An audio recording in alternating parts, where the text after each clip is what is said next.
Papa Noël a été plutôt cool avec moi cette année parce qu'il a décidé de m'offrir plusieurs jours de stage avec Cyril Reynaud qui dispose de 2 écoles de pilotage en France, une du côté de Lyon et une autre du côté de Anglaise dans le Tarn. C'est à 2 heures de chez moi et c'est là qu'on va se retrouver aujourd'hui pour cette première journée de stage. Après plus de 20 ans de moto pour moi et essentiellement du motocross, ça va faire du bien de faire un stage d'enduro dans le but de se préparer à l'extrême, justement parce qu'il y aura l'Alextrême au mois de janvier qui sera sans doute la plus grosse course de ma vie, en tout cas la plus dure. Et voilà, on part, il est 16 h du matin, après plusieurs jours de repas de Noël intensifs, on décolle pour 2 jours de stage. Le premier sera, comme je dit, du côté de Anglaise, dans l'école de pilotage de Cyril Reynaud aujourd'hui. Demain, on va essayer d'aller sur un autre site. Et ce sera probablement du côté de Royal Hills, aussi dans le Tarn. Et on refera un autre stage dans quelques semaines de 2 voire 3 jours pour mesurer un petit peu les progrès. Et voilà, en espérant que ça se voit très rapidement dans cette vidéo. Je te laisse découvrir tout ça et on va prendre la route. Let's go!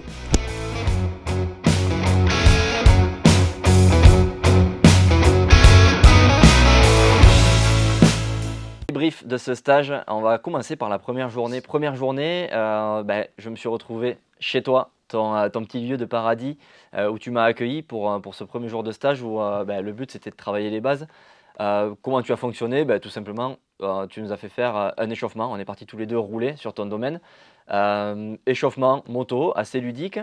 Et au bout de 15 minutes, tu m'as dit bon allez maintenant, je te laisse aller où tu veux. Tu t'es mis derrière moi. Je te suis et après tu vas te mettre derrière moi, c'est ça? Ouais, comme ça on voit un petit peu ce qu'il faut travailler et puis on se met au boulot. Allez, ça roule, c'est parti. Tu as commencé à regarder un petit peu comme je roulais, tu as analysé, tu as enregistré ça pendant, ça a duré 5 minutes je crois. Ouais.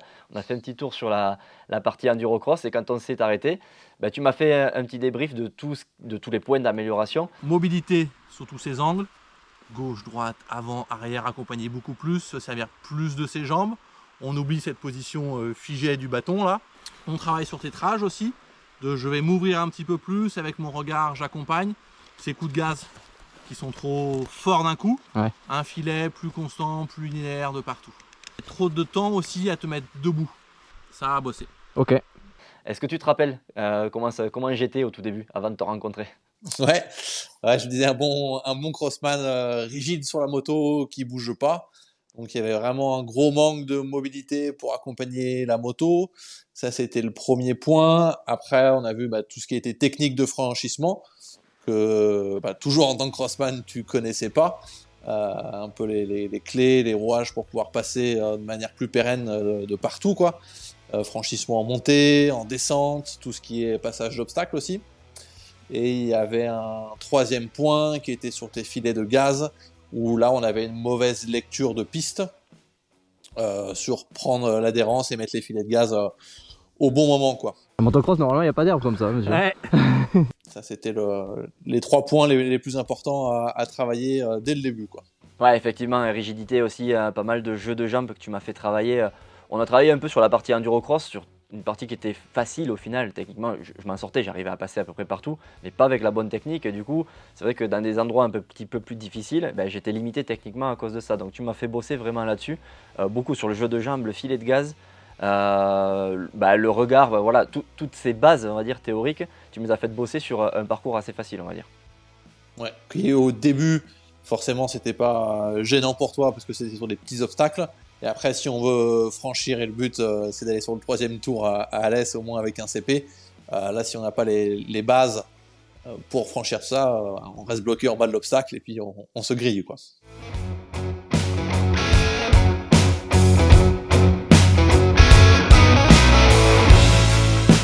Bon Cyril, t'es revenu quand même aujourd'hui, j'ai cru que t'allais me poser un lapin, que t'en avais eu marre de moi, mais non ça va. C'est surtout toi qui es revenu. Ouais, moi j'aime ça. Va, hein. Moi j'aime ça, j'ai rêvé de rocher, de mobilité, d'appuyer sur mes jambes, j'ai rêvé de ça toute la nuit. Et j'espère qu'aujourd'hui ça va porter ses fruits. Il n'y a plus qu'à reproduire alors. Voilà, c'est ça. On va voir ça, surtout avec des nouveaux obstacles qui changent, découvrir tout ça et puis on va remettre plein de choses en place pour progresser. Parce que l'objectif c'est quand même de faire mieux que Blaise au Touquet, hein. Toujours. Top 100. Le deuxième jour, le lendemain, on s'est retrouvé sur un autre lieu qui était à Royal Hills. Royal Hills, donc c'était, on avait quoi, 50 hectares pour nous, ce coup-ci, pareil, un bon terrain de jeu. On s'est concentré sur ces 50 hectares, sur peut-être 500 mètres carrés, beaucoup, tout au long de la journée. Mis à part l'échauffement, c'était vraiment un petit peu la même base que la première journée. On s'est échauffé pendant 15 minutes. Après, tu es parti en arrière moi et on est allé sur la partie endurocross où là, il y avait quand même des obstacles un petit peu plus costauds, mais on a pu monter en gamme et surtout travailler ce qu'on avait vu la veille. Ouais, on a monté crescendo sur la taille des obstacles et surtout on a repris tout ce qu'on avait fait la veille.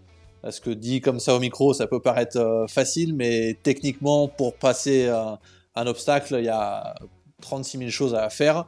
Et donc, quand tu n'as pas l'habitude, pour décomposer et avoir les choses tout le temps acquis, c'est quand même compliqué. Donc, on a bien révisé, répété, afin d'acquérir que ça soit presque naturel. On a fait des petits duels aussi. Hein. Oui, te mettre en condition, je te le souhaite d'être comme ça sélectionné pour le prologue et l'endurocross, quoi. Parce que faire les obstacles quand tu es tout seul, c'est une chose, mais quand tu as 15 gugus qui pensent qu'être découpés et être devant toi, c'est autre chose après.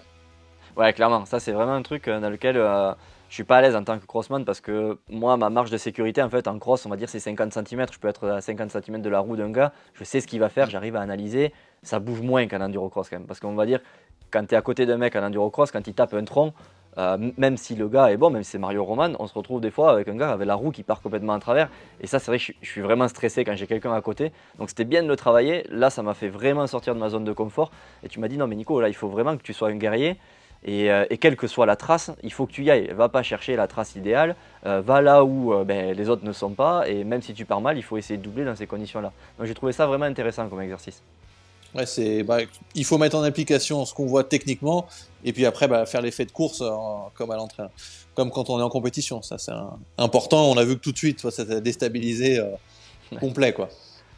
Ouais, complet. Après, il y a d'autres cas qui m'ont déstabilisé. Tu m'as fait faire des bonnes dalles, des bonnes marches, des pierriers aussi que l'on a marché. Les pierriers, on les a marchés avant pour trouver la trace idéale et après, il a fallu y passer. Toujours pareil, la même théorie, les jambes fléchies, être un petit peu plus mobile sur la moto. On retrouve notre Nico au bout de bois. Pointe de pied, le filet de gaz. On met un filet de gaz pour accompagner la moto. Voilà, on a retravaillé tout ça dans les pierriers. Et il y a eu de la progression sur ces 2 jours. Mais comme tu aimes bien le dire, on a surtout planté des graines qu'on a mis à germer. Alors normalement, on aurait dû se revoir pour 2 jours supplémentaires. Malheureusement, j'ai eu un petit souci mécanique à ma moto cette semaine-là, au moment où on enregistre cette vidéo. Donc ça n'a pas été possible.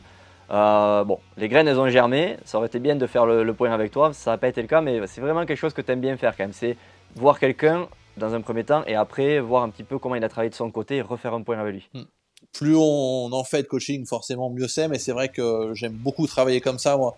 On se voit 1 fois, 2 fois, on fait un petit peu le bilan des compétences, des choses à bosser techniquement sur la moto. Moi, je te dis tout ça, et puis après, c'est à toi de travailler pendant 1 mois de ton côté, à y penser, et comme je te l'ai dit souvent là pendant le stage, de rouler intelligemment. Ça, c'est primordial pour pouvoir progresser, et puis le but est d'être meilleur que les autres, quoi. C'est quoi rouler intelligemment? Parce que souvent, tu sais, l'enduriste, et moi le premier, quand on se retrouve avec des potes, tu fais ta sortie longue, tu vas faire du hard, tu vas te challenger, mais voilà, tu vas faire beaucoup de pauses, une fois que tu vas monter, une fois que tu es en haut, tu vas rester en haut, tu vas attendre tes copains. C'est quoi rouler intelligemment en fait en enduro?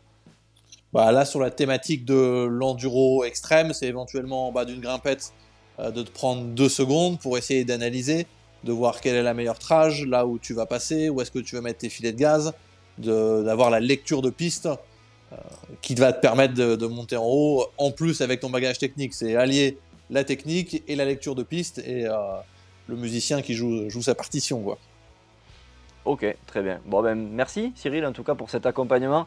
J'aurais aimé faire ces 2 derniers jours de stage. On va se revoir à Alès quand même. Normalement, on va faire beaucoup de marches ensemble. Je pense que tu vas plus marcher que moi même parce que pendant 2 jours, il va falloir que tu te déplaces de point en point. Même si on n'a pas le droit à l'aide extérieure, tu seras là quand même au ravitaillement pour me donner 2-3 conseils et surtout, on va marcher le prologue ensemble.